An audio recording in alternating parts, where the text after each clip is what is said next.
All right, part two. I got the pulled the screws out. There's two screws. You can see a little small Phillips. If I can get a hold of the thing. We're up on the houseboat today. Look out there.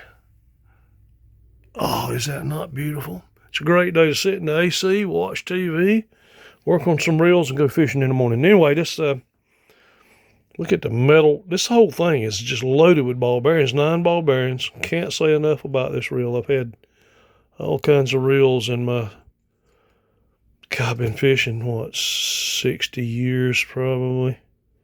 Anyway,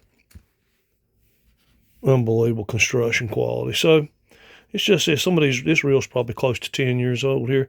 So that little rubber piece right there that covers the plastic button. It'll actually work without the rubber cover.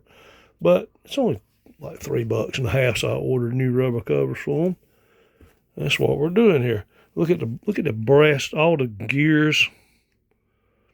Like I said, there's 9 ball bearings in this thing. They, like I mentioned in the previous video, the line pickups are ball bearings.